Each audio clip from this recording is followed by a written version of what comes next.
Ashamaa akka mooltan sagantaa BBC Afaan Oromoo Kamiisa galgalaa eegalee waraanni kaaba Itoophiyaa dirree waraanaa garaagaraatti babal'atuun ibsame magaalaa Gamsaa namoonni hedduu ajjeefamuu jiraattonni ibsanitti har'as tasgabbii hin qabdu jedhan. Kana keessa nama 55 immoo du'aasaa argine awwaalleerra. Tasatti sa'aatii ammatti naa dawwaltee natti bilbilaa jirtu kanatti qaamni mootummaa tokko yoo magaalaa Gamsaa galeeru hin jiru ammaatti. Sochii humnoota nageenyaa lixa Oromiyaa fi yaaddoo jiraattonni ibsan. Namni gamaa fi yaaddoo baree qaamni isa eeguun jiru yoo ta'e namni nama yaaddaa jiru hanga ammaatti wanni kana jedhan hin jiru namni ofuma isaadhaan ba'ee galaa fuula duratti maal akka ta'u garuu nama yaaddi. Baaleetti dubartii daa'imarratti bishaan daffaa naqxee gubdee manni murtii hidhaa waggaa 13 muruu abbaan qabeenyaa beekamaa Raashiyaa karaa foddaa kufanii lubbuun isaanii darbuu fi kaan ammayyuu taanaa isiniif dhiyeessa.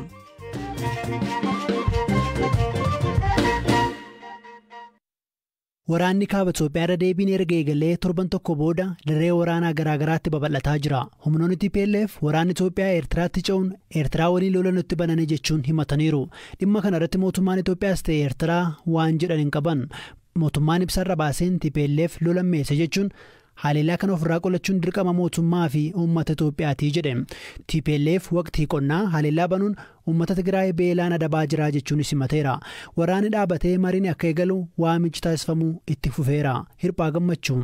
UK'tti ministeerri Afrikaa Vicky Ford waraanni TPLF fi mootummaa Itoophiyaa gidduutti deebi'ee eegale uummata Itoophiyaaf balaa hamtuu qabaa jedhan. Lolli deebi'ee jalqabame kun lubbuu namoota 10,000tti lakkaa'amanii du'aaf saaxilaa jedhan. Lolli kallattiin gaggeeffamus ta'ee rakkooleen namoomaa duraan turan ittoo hammaatee lubbuu namootaa galaafachuuf deemaa jedhan. Lolli gidduu isaaniitti erga eegalame ji'oota 22 lakkoofse kun furmaata waraanaan qabuu jedhan. Dhukaasa dhaabuun bitootessa 22 irratti waliigalamee ture waldhabbii ture karaa siyaasaa furuuf carraa kan uumee fi Itoophiyaan guddina dinagdee itti fufaa qabaachuutti akka deebitu gargaaree ture. Waraanni deebi'ee eegalame kun garuu karaa nagaa dhibaa taasisaa jedhan. Humnoonni Tigraay naannoo Amaaraatti lolli gaggeessuu dhiisanii Tigraayitti deebi'uu qabu. Humnoonni Eertiraas Tigraay keessaa ba'uu akka qaban waamicha dhiyeessan. Karaan tokkichi waldhabbiin kun furamu lola dhaabuudhaan marii siyaasaa saffisaan eegaluudhaa jedhan Vicky Ford.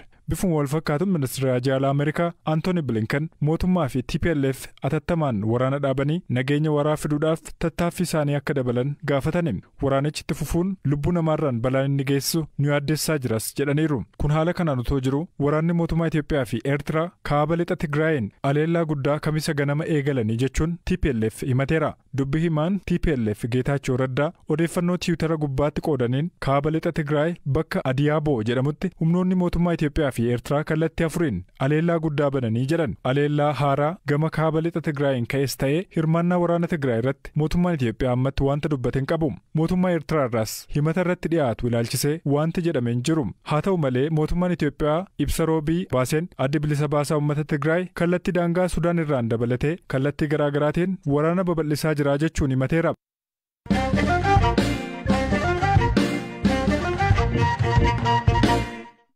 Godina Horroo Guduruu Wallaggaa aanaa Amuruutti haleellaan erga raawwatee booda ammallee humnoonni nageenyaa bakkicha hin dhufnee jedhan jiraattonni BBC'n dubbise. Akka jiraattonni jedhanitti gaafa dilbataa humnoonni nageenyaa magaalatti gadhiisanii ba'an wiixatammoo hidhattooti waboo kan mootummaan shanee jedhu seenanii meeshaa waraanaa hawaasarraa sassaabutu ibsame. Gaafa kibxataa immoo humnoonni faannoo jedhaman hidhattootaaf da'oo kennatan jechuun haleellaa raawwataniin jaarsolii dubartootaa fi daa'imman dabalatee namoota hedduu ajjeesuu jiraattonni himaniiru. Jiraataan dubbisne abbaan isaanii ajjeefamuu himu. Abbaa kiyya obbo Mootisaa Jammaa jedhama. Nama waggaa 8 fi nama manaa ba'uu hin dandeenyedhaani isarraa sadarkaa miidhaa ajjechaa osoo hin taane qalma. Kana waan kana kan raawwate humna faannoo yookaan finxaaleyyii Amaaraa kan jedhamu. Dubbiimaan hidhattootaa Odaa Tarbii namoonni 61 ajjeefamuu ibsan sochii humnoonni isaanii magaalattiitti taasisan jedhame irratti garuu hin dubbanne. Jiraatan lammataa dubbifne hanga yoonaa humnoonni nageenyaa akka hin dhufnee fi har'allee hidhattooti waraana bilisummaa Oromoo magaalattiitti deebi'uu himan. Kanaanis hawaasi yaaddee bosona akka jiru ibsanii. Hanga ammaa reeffa namoota 55 awwaaluu kan himan jiraataan kun haala magaalattiin keessa jirtu akkanaan ibsu. Intas gabboof balaa hamaa keessa jirti ammayyuu weerara garaagaraatu irra jira. Uummanni keessa ba'ee gara lagaatti jira waraanatti kaa'ee sodaate. Dheengadda gaafa dilbataa miti kan humni addaa Oromiyaa kan magaalattii keessaa ba'e. Humni addaa Oromiyaa gaafa dilbataa galgala sa'aatii tokkoo fi hanga sa'aatii lamaatti magaalaa keessa dukkate ba'e. Tole eegasi maaltu ta'e?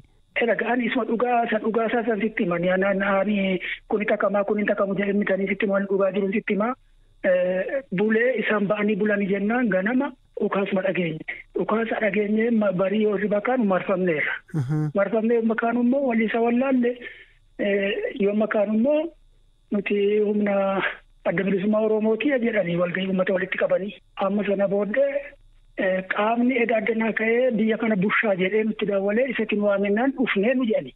Kana booddee namoota caasaa mootummaa asnaa ba'aan mariisisa jedhee meeshaa rafuu fuudhanii sassaabanii meeshaa waraanaa. Meeqa fa'aa fudhatan tarii quba qabdu sun? Yeroo sanatti 17 fudhatanii galgalammoo amma aduun amma bari'utti isa 17 sana wajjin meeshaa naannoo 53 daataan qabu 53 hanga 59 kana sassaabanii bulan galgalammoo. Kun gaafa wiixataati. Gaafa wiixataa ganama qabee ganama barii hirribaa utuun ka'ii hangalan halkan keessa amma sa'aatii 7 sassaabatanii ba'anii keessaa isaan. Tole gaafa kibxataa moo maaltu ta'e? Gaafa kibxataa barii ka'e immoo isaan kun keessaa ba'anii yoo bulan hidhattoonni fiinxaalessa Amaaraa Faannoo kan jedhamani. Ajjecha mana gubaatii dararaa buqqaatii martirratti jammarani kanumaan uummanni kanumaan buqqa'ee biyya garaa garaatti ba'e. Nama meeqatu du'e ragaa qabduusin kan lakkooftan jiraa? Amma ragaan qabataman kan hawaasa keessa namni achii badee achii dhabne achii barbaanne jedhu nama 87 ture. Kana keessa nama 55 immoo du'aasaa arginee awwaalleerra. Kaan immoo bishaan keessaa ijoollee daa'ima xixiqqoo 4 ba'e. Daa'ima G4, daa'ima G6, daa'ima G2 4 ba'e bishaan keessaa. Laga keessaa jechuudha? Bishaan soorata keessatti gatamanii. Manni nama dhuunfaa gara 10 gubate guyyaa sanatti bichaa. Eegasii booda qaami mootummaa dhufee jira humni mootummaa dhufeera magaalattii. Tasatti sa'aatii ammatti naa daawwaltee natti bilbilaa jirtu kanatti qaamni mootummaa tokko yoo magaalaa gamsaa galeeru hin jiru amma ammaatti. Warri faannoo fi warri hidhattooti kun walitti hin bu'anii waliin wal lolanii? Waliin wal lolanii isaan ofii isaanii. Akkamitti? Ani sababa isaa wallaallee hamma ani iddooti dararamaa jiru uummatadha malee wanti wal lolu hin jiru tokko yamma ammaatti. Buqqaatii ganda 12 qabanneetu teenyutu akkas taane ganda 12 waggaa tokko nu bira baheeru buqqa'ee ganda Jaaboo Doobbaa ganda Sammoon Laammuu ganda Tombee Dangaab ganda Haroo Guddinaa ganda Lumphaa Waallii ganda Joojee ganda Baazilirraa Oromoon jiran gama Amaarri Ariyee jennaan biyya keenyatti galan jiru isaan kun hagamsumarra jiru waan ta'eef. Haanuma qammasuun qabu qaama dhimma kana ilaallatu nuti waraanaa deebisu hin jennu mootummaan nageenyaa tasgabbeessu nageenyaa eegu namni immoo nutti birmatu kana naa dabarsee jira.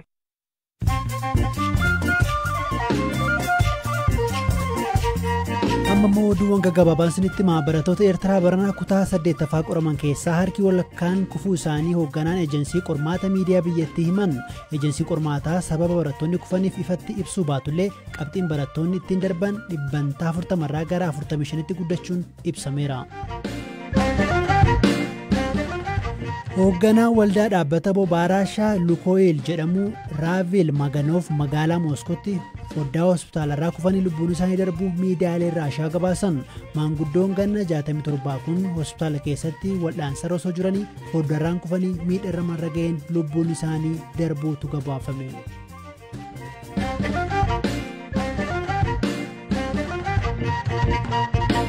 Lixa Oromiyaa nagaan dhibeetti hawaasi yaaddoo ibsataa jira.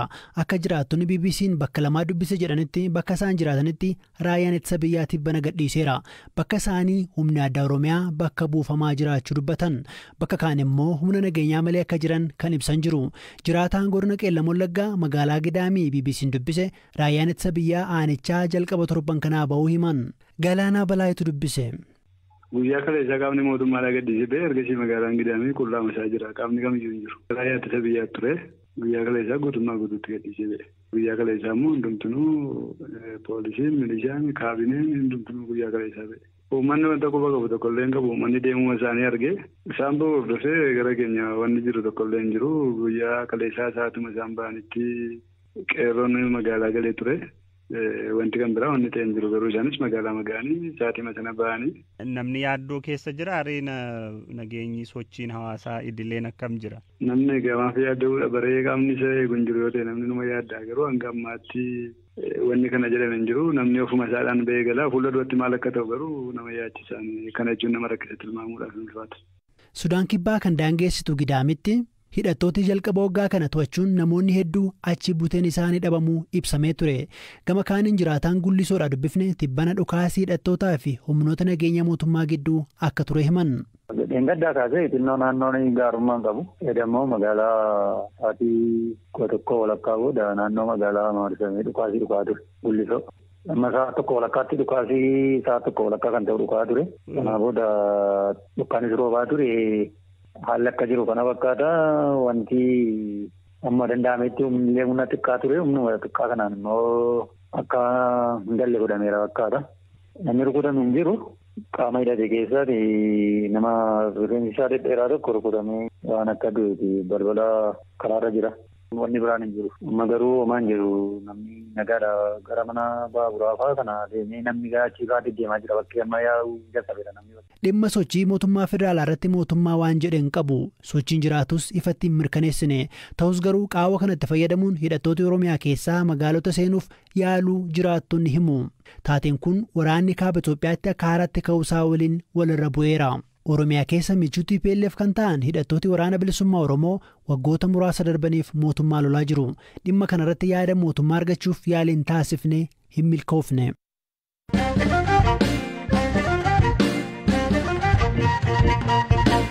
Xumura rageenya irraa manni murtii godina Baalee dubartii daa'imarratti bishaan aanaqxee gubdee hidhaa waggaa 13tti mure. Hoogganaa waajjira abbaa alangaa godinichaa obbo Abdul Waahid Abdurrahmaan BBC'tti akka himanitti daa'ima waggaa 5 kana hojii mana keessaa akka ishee gargaartuuf naannoo kibbaarraa fidatte. Himatamtuun Tsagaanesh Madaboo jedhamtu godinichatti aanaa madda ulaabuu magaalaa Bediree jiraatti. Seerri Itoophiyaa daa'imman daddabarsuu fi hojii umuriin isaanii hin guutneetti saaxiluu ni dhorka. Habtaamuu Xibabuutu dubbise.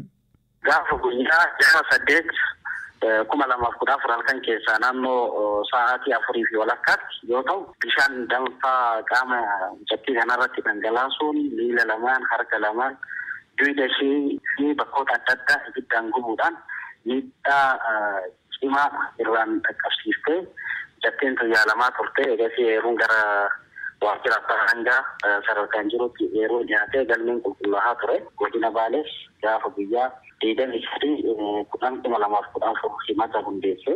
Ilaalleen hundeesse gosa isaa namaan daldaluu fi nama seeraan ala daangaa ceesisuu suudhaaf labsii lakkoofsa 1178 umuraa 2012 keewwata 4 bira darbuudhaan himate.